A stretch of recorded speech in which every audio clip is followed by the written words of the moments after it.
Perlu diakui bahwa kapitalisme dalam bentuk korporasi-korporasi, baik di tataran global maupun nasional saat ini, adalah invisible hand yang menggerakkan dan mengatur secara sepihak perkembangan perekonomian dan juga politik di dunia.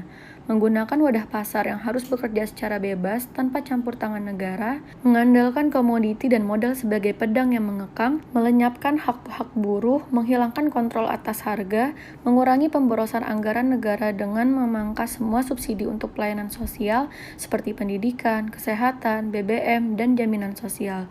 Hal-hal semacam ini yang dibawa oleh para kapitalis dan diyakini secara fundamental oleh para neoliberalisme pada kenyataannya telah melahirkan ketidakadilan dan penderitaan rakyat banyak, terutama di negara-negara dunia ketiga karena perdagangan bebas telah menaikkan harga pangan. Melihat berbagai krisis dan mudarat yang ditimbulkan oleh kapitalisme, baik dalam bentuk kasat mata maupun tidak, yang selalu berkenaan pada tindakan dan kebijakan yang tidak berkeadilan, maka Islam sebagai sebuah agama yang dalam konteks ajarannya menentang ketidakadilan dan penindasan.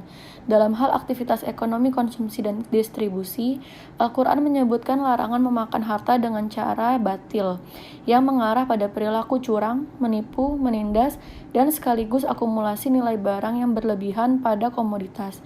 Dengan demikian jelaslah bahwa ajaran Islam sebagai tertuang dalam kitab, terutama terkait dengan masalah ekonomi berlainan dengan sistem kapitalisme. Di dalam Islam, hendaknya semua aktivitas ekonomi produksi, konsumsi, dan distribusi itu berlandaskan pada nilai-nilai keadilan. Dengan demikian, upaya merealisasikan prinsip-prinsip keadilan Al-Quran dalam aktivitas ekonomi dilakukan dengan menolak kompartementalisasi sekular dan sakral.